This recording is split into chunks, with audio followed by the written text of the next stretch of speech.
Assalamu alaikum everyone. Today we will be starting our fifth lesson towards green energy. So let's start with full of energy. In modern civilization like food, cloth and shelter, energy became a basic need of everyone. We need energy in different forms to do diverse types of works. The energy that we need may be in the form of mechanical energy, chemical energy, sound energy, light energy, or heat energy. In previous classes, we have already seen that energy can be converted from one form to another. Different sources of energy are required to produce different forms of energy necessary for us. In this chapter, we will be studying the type of source that is used to generate electrical energy, the method that is used, the scientific principles that are used in that method, and advantages, disadvantages of that method, etc. So let's see the basic requirements and function of power plant in short. Most of the power plants are based on the principle of electromagnetic induction, which was invented by Michael Faraday.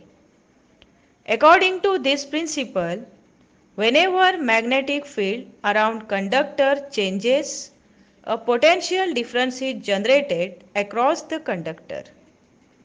Means generation of potential difference is necessary to generate electrical energy.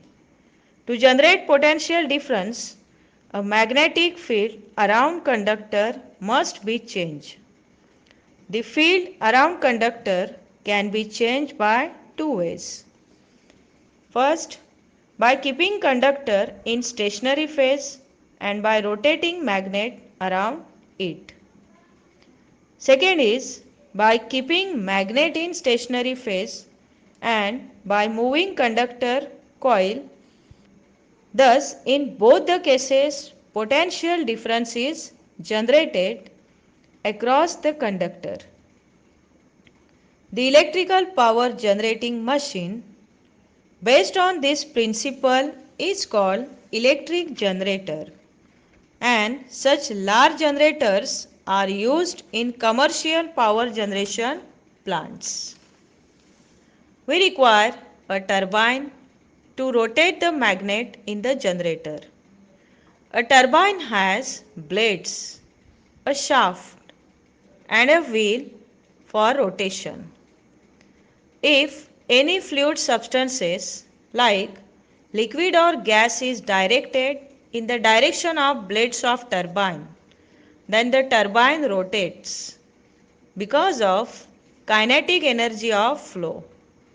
This turbine is connected to electric generator, which in turn can rotate the magnet present in the generator. Thus, the magnet in electric generator start rotating and energy is produced by changing magnetic field and by creating potential difference.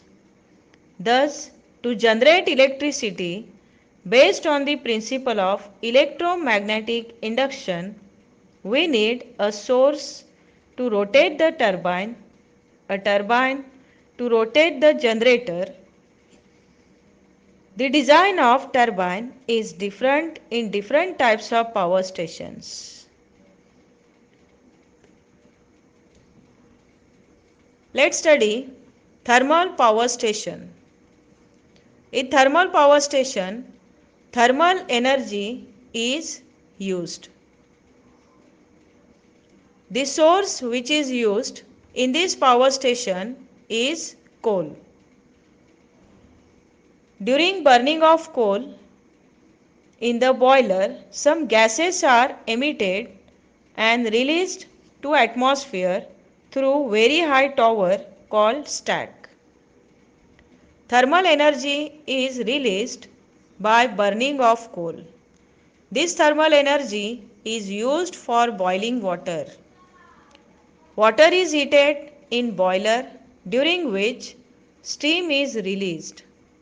The turbine is rotated using steam.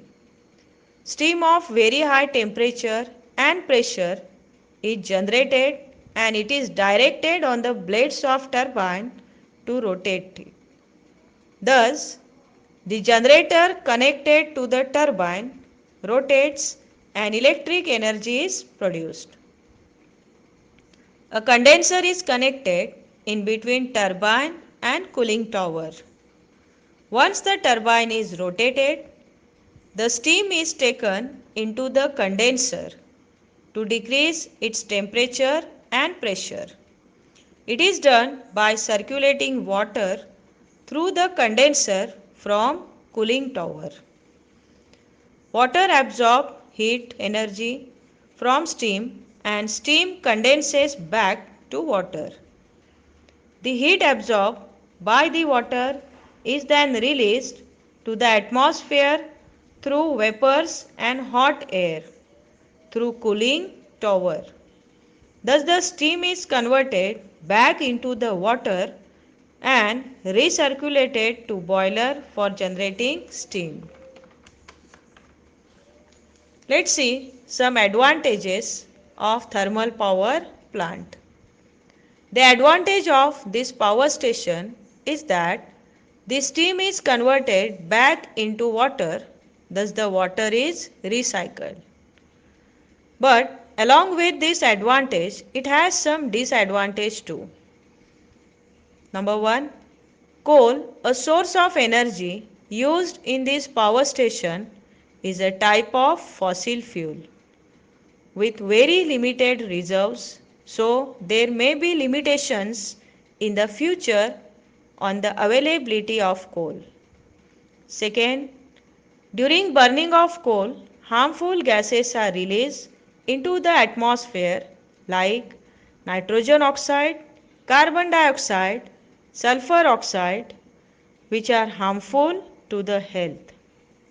And third is, burning of coal not only emit harmful gases but also black soot in the atmosphere which may cause serious health problems related to the respiratory system.